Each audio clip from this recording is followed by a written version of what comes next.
Will Achilia bring pride and glory to the House of Ashur? At the conclusion of Episode 5, the day of the Ludia Pollinaries finally arrives, and it starts with a battle between the soldiers of Ashur and Proculus. The gladiators from the rival ludus, Harbelex and Boriatis, would face off against Celadus and Tarchon in this round.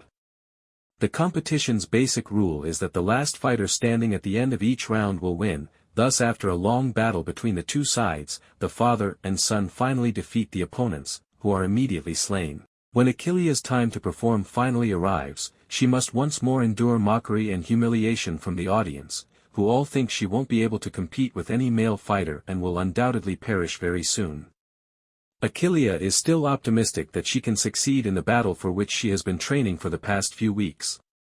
In a surprising turn of events, though, it is revealed that she will face regular gladiator Ammonius rather than the Ferox brothers. Gabinius and his wife, Cassilia, had both advocated for this roster change since they believed Achilia would not be able to compete with the three brothers on her own. Achilia must exercise extra caution due to Ammonius' enormous stature, which might quickly overwhelm her, even if battling a single opponent rather than three is simpler in this scenario. She uses her quickness to make some strong moves, but her opponent eventually corners her, and it appears that he will kill her shortly. However, Achilia appears to find motivation in her past, a traumatic event that we are still unaware of, to pull herself together and persevere to the very end. She wins her first combat in the gladiator arena by using her remaining energy to make a vital move just as Ammonius tries to kill her. She valiantly pushes her sword into the opponent gladiator's buttocks. People are ecstatic at what they have witnessed, and the arena erupts in applause for Achilia, who up until now had been despised and mocked. She undoubtedly gives the House of Ashur honor and glory, but at the conclusion of the episode, she is seen fainting and collapsing to the ground, indicating that she may not be fully recovered from the protracted and difficult conflict. In the upcoming episode of Spartacus, House of Ashur, it will be intriguing to see what happens to Achilia, particularly if Tarchon attempts to carry out his scheme to kill. What is the public reaction to Achilia getting announced? Every year, a gala supper is traditionally given at the senator's home before to the Ludia Pollinaries. However, because Julius Caesar is in town this time and Gabinius wants to develop a close political relationship with him, he allows Caesar to hold it at his home, technically, Ashur's home, when Caesar requests it. Caesar and Cornelia are typically treated as the lord and lady of the house, and Ashur's home is furnished and ready for the formal gathering where distinguished visitors come. The gladiators from the three rival houses, Ochiter, Proculus, and Ashur, are formally unveiled in public at this event, and the host house's champion. This is due to Gabinius's earlier decision to elevate Ashur's winner to the title of Primus, or the most significant warrior of all. People are therefore startled to learn that Achilia, a woman, has been appointed Primus since they believe that the strongest fighter among all the gladiators should hold this role. Achilia is naturally jeered and mocked in a society where no woman has ever set foot on the gladiator arena's sands, as most people wonder if this is all a joke.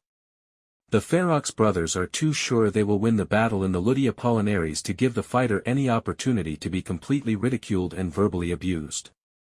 The three brothers cease abusing Achilia and leave, promising to resolve the issue in the arena, only after Chorus arrives on the scene and demands that Proculus make sure his men are evacuated from the area before things get ugly. Inside the house's private chambers, Gabinius expresses his rage and displeasure at Ashur for essentially selecting a woman as his best warrior and for keeping the name of his champion a secret up until this point. Because he made a female gladiator the primus of this year's Ludia Pollinaries, which the audience will detest, Gabinius fears public outrage and humiliation. After the event, he chooses to terminate any professional agreements between Ashur and himself after demanding answers from Ashur. Why does Tarchon extend support to Achilia? After his injuries have completely healed, Chorus returns to his role as doctor at Ashur's ludus. It is also decided that he must start training the gladiators again because the Ludia Pollinaries are getting closer. Following Achillia's selection as the house champion in the previous episode, a few other warriors have also been picked to compete, including Celadus and Tarchon, the father and son.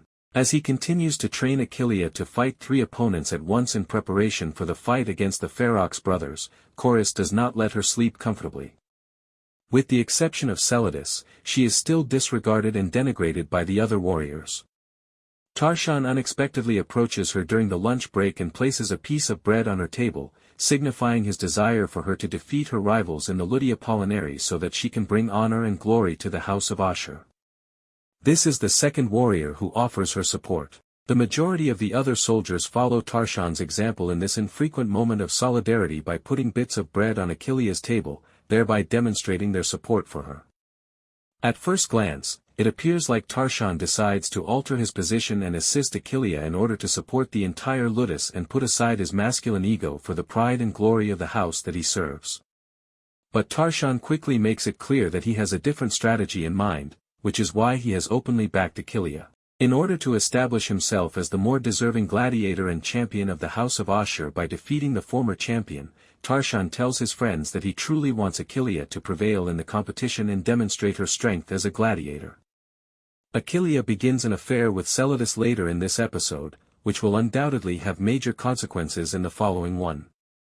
They not only make passionate love the night before the tournament, but they also show early on that they actually care about one another. In the upcoming episode of the show, it appears that Celadus is about to lose either his son or his lover. Spartacus, House of Ashur Episode 6 Trailer Finale, Empty Things. Ashur was originally described by Ilithia as a serpent who was, forever seeking the heat of power and position, which perfectly captured the essence of the character. Ashur was a worthless human being before to his demise on Mount Vesuvius that he lacked respect, honor, and morality. He was a rapist, murderer, thief, and cheater, worse than Rome's enslavers. It was Stephen S. DeKnight's choice to base this show on Ashur. The man has no redeeming traits, and he remains unchanged even when the Oracle returns him to a different existence. But without Spartacus and his people, Ashur's moral depravity would not have been so obvious. They stood for unwavering goodness that perseveres in the face of extreme adversity. Because the earlier parts of this story had a clear goal in mind, to eradicate slavery in all of its manifestations throughout the world, they landed harder. Slavery is the greatest stain in human history, therefore it was an easy message to support. And that speaks volumes for a species that can do anything to our surroundings and to each other. House of Ashur lacks this noble goal, which Spartacus was prepared to sacrifice his life for. It is replaced with the blind ambitions of a guy who is devoted only to money and power.